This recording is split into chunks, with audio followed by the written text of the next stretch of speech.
Hello, dear friends. Good evening. How are you? So,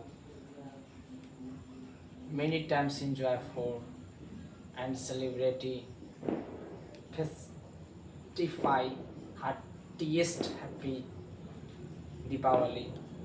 All of enjoy. Sometimes once again next year. Today is very enjoy. So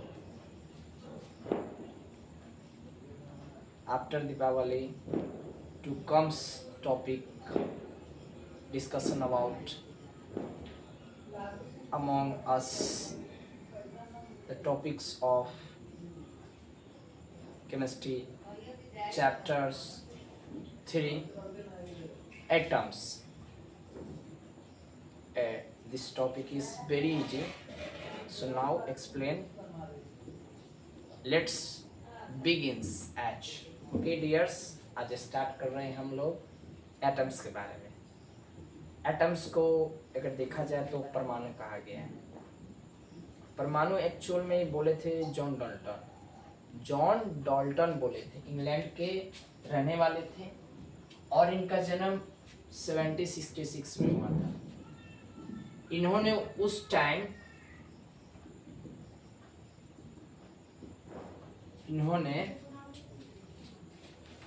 एक चीज आपको बता देना चाह रहा है कि इन्होंने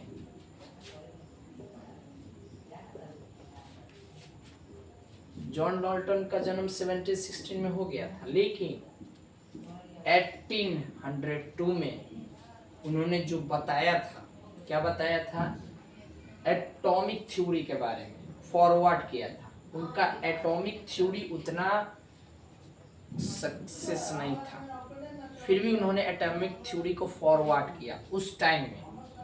और उन्होंने उसी एटॉमिक थ्योरी में से जो एटम का शॉर्ट फॉर्म बताया, स्मॉलेस्ट पार्टिकल्स नाम रख दिया एलिमेंट का, जो एटम कहलाया. ओके, उन्होंने इतना में ही वो एटम को बताया. तो ये था उनका जॉन डॉल्टन महोदय जी का. हालांकि ये एक्सप्लेनेशन इन्होंने बहुत जबरदस्त दिया है. जब आप 9th के टॉपिक्स पढ़िएगा, 11th के टॉपिक्स पढ़िएगा, तो उसमें उन्होंने एक्सप्लेन किया है बहुत सारा. इतना एक्सप्लेन कर दे आप उनके बारे में डिटेल, आपको नेक्स्ट टाइम हम बताएंगे. बस इतना समझिए कि उन्होंने एटॉमिक थ्योरी से एक छोटा सा पार्टिकल को चुना जो एलिमेंट का हिस्सा था और उन्होंने उसका नाम एटम बताया. जब एक्सपेरिमेंट होने के पहले उन्होंने कहा था कि एटम इंडिविजुअल है, एटम को कोई डिवाइड नहीं किया जा सकता. लेकिन एक्सपेरिमेंट जब होने के बाद, जब मॉडर्न एक्सपेरिमेंट होने के बाद, जब कंक्लूजन होने के बाद काफ़ी डिबेट हुआ, तो उन्होंने कहा कि एटम डिविजुअल है, ये टूट सकता है. पहले तो कह रहे थे कि नहीं टूट सकता, लेकिन उन्होंने कहा कि नहीं टूट सकता है. तो ऐसे केस से वो हैंडल कर लिए और सॉल्व करने के बाद एंड में वो फाइनली हो गया. उन्होंने डेफिनेशन भी दे दिया. और डेफिनेशन क्या दिए हैं कि the smallest part of element, all the properties of the matter who participates in chemical reaction. कहा गया है कि वो एलिमेंट का इतना छोटा पार्ट्स है जो इस मैटर का जो प्रॉपर्टीज होता है, जितना भी प्रॉपर्टीज होते हैं इस मैटर के, जो भी प्रॉपर्टीज होते हैं, सबके सब में ये स्मॉलेस्ट पार्टिकल माना जाएगा. जितने भी मैटर है उसमें जितना भी मैटर को तोड़ते जाएंगे, सभी की प्रॉपर्टी में स्मॉलेस्ट पार्टिकल माना गया है. और है, ये खत्म नहीं हो सकता है. जितना तोड़िएगा उतना डिविजिबल होगा. ये बात यहाँ कहा गया है. और एक चीज है कि हमेशा ये पार्टिसिपेट करता है किसमें, केमिकल रिएक्शन में. जो एकदम छोटा हो और जो केमिकल रिएक्शन मतलब रासायनिक अभिक्रिया में जो भाग लेता है, हिस्सेदारी निभाता है, अपना रिस्पॉन्सिबिलिटी निभाता है, जिम्मेवारी को देखभाल करता है, ये होता है केमिकल रिएक्शन में एटम के साथ. और यही कहा गया है कि ये कभी भी कैपेबल नहीं होता है, इंडिपेंडेंट एग्जिस्टेंस नहीं है, ये स्वतंत्र नहीं है, परितंत्र के रूप में, यानी ये गुलामी है, इसे छोड़ा नहीं किया है. इसे तोड़ने की इजाजत दी गई है, भाग लेने की इजाजत दी गई है, लेकिन स्वतंत्र बिल्कुल रहने की इजाजत नहीं दी गई। ऐसा डॉल्टन महोदय ने कह दिया।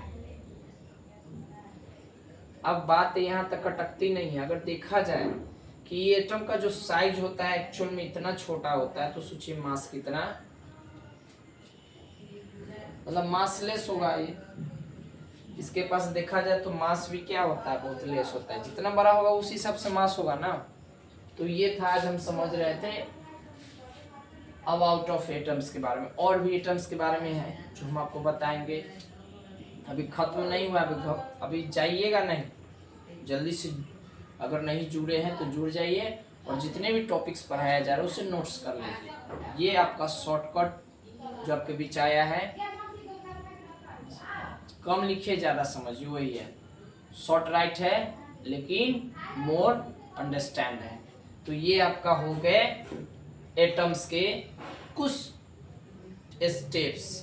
अब कुछ स्टेप्स बताने, एनमी में बता रहे हैं कि एब्सोल्यूट साइज जो देखा गया है कि एटम का जो रेडियस होता है वो क्या होता है। तो आपको पता है कि 1 नैनोमीटर में होता है 10 to the power inverse 9 meter, और 1 मीटर इक्वल टू होता है 10 टू द पावर 9 नैनोमीटर। यानी जब लार्ज यूनिट को स्मॉल यूनिट में भेजना होता है तो सीधा सीधा हम क्या करते थे, उसका पावर देखिए, ये लार्ज है, स्मॉल है, इसका पावर क्या है, प्लस में है। और जब स्मॉल को लार्ज में भेजा जाएगा तो क्या हो गया, पावर माइनस में हो जाएगा। जो भी हो पावर में नंबर वो माइनस में हो जाएगा। तो देखिए ये ऑपोजिट किया गया है, यानी छोटा वाला को बड़ा वाला में चेंज किया गया है। तो वाटरमेलन का इतना होता है रेडियस, वाटर मॉलिक्यूल का इतना होता है, एंड का इतना होता है, सैंड पार्टिकल का इतना होता है, हाइड्रोजन एटम का इतना होता है, और हेमोग्लोबिन पार्टिकल का ये क्या है, उसके अंदर जो एटम पाया जाता है उसका रेडियस दिया हुआ है। तो इसका एग्जैक्ट एब्सोल्यूट साइज है, इससे न कम न इससे ज्यादा, एग्जैक्ट है, एब्सोल्यूट साइज है। अब बात कर लेते हैं, ये तो रेडियस की हो गया कंफर्म। अब यह बताया गया कि फंडामेंटल पार्टिकल्स होते क्या है। तो फंडामेंटल पार्टिकल कहा गया है कि एटम जो है मेनली जब हम डिस्क्रीट करते हैं, तोड़ते हैं, तो ये पार्टिकल में डिवाइड होता है। तो कहा गया उसको क्या कहा गया था, फंडामेंटल पार्टिकल उसी को कहा गया है जो देखा जाता है एटम किसी न किसी से बना हुआ है, और बना हुआ है ऐसे देखा जाता है, एक परमानेंट होते हैं, एक नॉन परमानेंट होते हैं। परमानेंट में आपको 3 है, नॉन परमानेंट में और भी है, जो इस पूरे यूनिवर्स में उसका यूज अलग पर्पज से होता है। ज्यादातर यही अपना परफॉर्मेंस दिखाता है, यही कैप्चर किए हुए, बाकी वो नॉन कैप्चर है। तो उसका कब यूज होगा वो हम बताएंगे नेक्स्ट वीडियो में।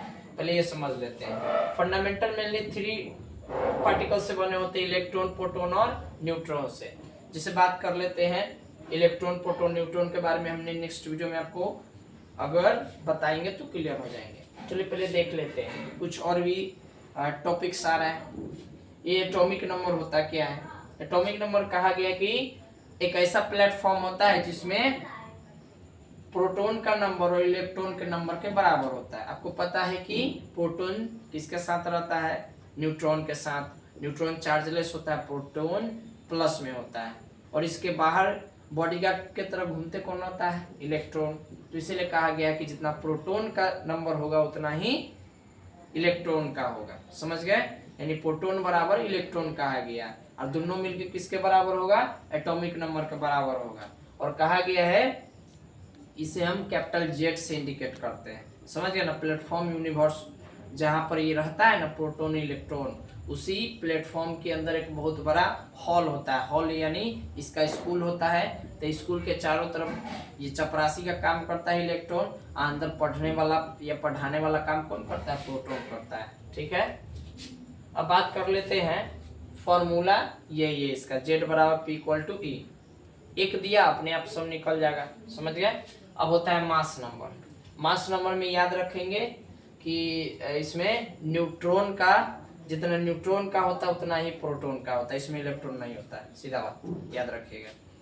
इसमें क्या होता है कि नंबर ऑफ न्यूट्रॉन और नंबर ऑफ प्रोटॉन दोनों को मिला देंगे तो क्या निकल जाएगा, मास नंबर। मास नंबर को ए से इंडिकेट करते हैं, कैपिटल ए से इंडिकेट करते हैं। तो ये होता है जितना नंबर दिया रहता है न्यूट्रॉन का उतना ही प्रोटॉन का दिया होता है, इसीलिए हम उसको मास नंबर कहते हैं। फॉर्मूला है इक्वल टू n+p, याद रखेंगे। अब आप कंफ्यूज होने के लिए मत घबराइएगा, याद रखना है कि अगर इसमें मान लीजिए कि इलेक्ट्रॉन का दे दे वैल्यू, इलेक्ट्रॉन का वैल्यू दे दे और कह दिया जाए कि हमें न्यूट्रॉन नंबर निकालना है, तो कुछ नहीं करना है, आपको पहले ही पता है कि जो इलेक्ट्रॉन का वैल्यू देगा ना वो प्रोटॉन के बराबर है। तो क्या करेंगे हम, प्रोटॉन की वैल्यू में से, समझ गए ना, प्रोटॉन की वैल्यू दिया रहेगा तो प्रोटॉन की वैल्यू निकाल देंगे। प्रोटॉन की जब वैल्यू निकाल देंगे तो सीधा बात है कि आराम से निकल जाएगा इसका न्यूट्रॉन का। क्लियर। अगर एटॉमिक मास मतलब समझ गया ना, मास नंबर का निकालने के लिए कहेगा तब तो आपको ये न्यूट्रॉन का वैल्यू पता चल गया, जोड़ दीजिए प्रोटॉन में, बात खत्म हो जाएगा, निकल जाएगा आराम से। अब है एटॉमिक मास क्या होता है। एटॉमिक मास तो कहा गया है कि एटॉमिक मास को m से लिखते हैं, इसका फॉर्मूला से समझते हैं। Mass of an atom of an element upon 1/2 mass of a carbon atom. कहा गया है कि इस एलिमेंट में जो एटम होता है उसका मास में क्या करते हैं, ये कार्बन जो है, कार्बन में ये जो 12 होता है, ये 12 इसका कितना मतलब कितने भाग के बराबर है इसमें, यानी ये मास आएगा ना कार्बन के, तो कार्बन में जो भी मास आएगा उस मास में 12 से भाग कर देते हैं। ये चेक करने के लिए कि कार्बन इसके तुलना में कितना बार उसके मास को लिया है, यानी मास कितना बार आया है। एग्जाम्पल लेते हैं, आप समझ जाइएगा। जिस स्कूल से आप पढ़ के निकलते हो कि नहीं, जिस स्कूल में आप जाते हैं पढ़ने, उस पढ़ के निकल जाते हैं तो स्कूल का कॉन्टेक्ट आपके अच्छा खासा बना होता है कि नहीं। और अदरवाइज आपका अच्छा सा एवरेज आ गया, मार्क्स का परसेंटेज अच्छा एवरेज दे दिया, तो आपके आजू बाजू वाला कहेगा कि भाई हमें भी ले चलो स्कूल में, बहुत अच्छा से वहाँ पर क्वालिफिकेशन दी जा रही है, बहुत अच्छा वहाँ ये बच्चों का इलाज किया जाता है, ट्रीटमेंट किया जाता है, बच्चा का ट्रेनिंग ऐसा दिया जाता है कि एक्सपर्ट हो जाता है, एकदम उसका जड़ी बूटी स्ट्रांग हो जाता है, रूट स्ट्रांग हो जाता है, बेस लेवल क्लियर हो जाता है। तो उसी तरीके से वहाँ पर वो उसके माध्यम से चला जाता है, अच्छा खासा कॉन्टेक्ट रहता है, उसको कुछ ज़्यादा पापड़ बेलना नहीं होता है, तो वही हाल यहाँ होता है। समझ गया ना, ये ऊपर से मास तो देवे करता है और नीचा जो मास होता है कि कार्बन में ये कितना बार जो है, कार्बन का ये जो 12वां भाग है, इस 12वां भाग के अंदर कितना बार मास इसके आने लायक है, यानी मास कितना बार आया है, सो ये दिखाने का काम करता है। समझ गए, यानी कितना इसके लेवल में, ये चेक करिए, सीधा समझिए, ये कंपेयर करता है। तो एटॉमिक मास ऑफ यूनिट ये फॉर्मूला होता है, याद रखेंगे। इसे कितना भागा के बराबर है, यानी कितने भाग के बराबर है। हमारा 12 है तो 12 के बराबर या 12 के अंदर में रहिएगा या 12 से ज्यादा रहिएगा, काट छाट के उतने ही आइए कैंसिल करके। तो ये होता है एटॉमिक मास निकालने का फॉर्मूला, ये दिया रहेगा, क्वेश्चन में दिया रहेगा, बस ये फॉर्मूला यूज करके वहां पर उसको राफ साफ कर देना है। अब है एटॉमिक मास यूनिट, जिसको mu कहा गया है। हालांकि हम इसको mu को u से लिखते हैं, हम किससे लिखते हैं, u से लिख सकते हैं। तो एटॉमिक मास यूनिट में क्या होता है, यानी कार्बन जो 12वें भाग के कहानी में आपको बताया ना कि 12वें भाग समझ गया ना, यानी कार्बन का 12 हिस्सा, और 12 हिस्सा में यदि कोई आ गया ना तो समझ जाइए कि उसी से उसका काम बन जाएगा। ठीक है, जैसे एक ट्रेन होता है इंजन वाला, उसके पीछे कितना रेल लंबा होता है, कंपार्टमेंट होता है, वही यहाँ लिखकर है कि कह दिया है कि जो कार्बन के मास होगा वो इसके 12वें भाग के बराबर -12 एटम, उसमें से फिर वो 12 एटम को निकाल देंगे। उधर हम भाग करेंगे, गुना के रूप में भाग कर देंगे, इधर हम क्या कर देंगे, निकाल देंगे 12 एटम से। तो ये हो जाएगा मेरा एटॉमिक मास यूनिट, जो निकल के आएगा वो मेरा हो जाएगा mu, मतलब mu को हम u से इंडिकेट करते हैं। तो डियर्स, आपको ये आज हमने बताया केमिस्ट्री का पार्ट 1 बताया। बेसिकली ये आप जिधर मैच करोगे, ये 9 से भी मैच हो जाता है, उसके पहले भी मैच हो जाता है। तो ये आपका केमिस्ट्री का टॉपिक है, पार्ट 1 पार्ट 2, आज पार्ट 3 चल रहे हैं। लगभग इसमें कुछ वीडियो और भी अपलोड करेंगे, तो इसके हम नेक्स्ट पार्ट में हम नेक्स्ट टॉपिक इसी का बताने वाले हैं। ये सेम नहीं रहेगा, चेंज हो जाएगा। तो आज हमने ये दोनों टॉपिक को आपके बीच क्लियर किया, अपने इसको अच्छे से एक्सप्लेन किए हैं, इसको बार बार रिवाइंड करके देखिएगा। और टॉपिक बुक्स का ही है, टॉपिक्स आप बुक से भी इस पर जो क्वेश्चन आएगा वो क्वेश्चन बनाइए और कमेंट सेक्शन में जरूर बताइएगा कि क्या आप इसको समझ के जब क्वेश्चन बना रहे थे तो बना कि नहीं बना। तो डियर, मिलते हैं नेक्स्ट वीडियो में नेक्स्ट टॉपिक के साथ। Thank you very much. जय हिंद, जय भारत।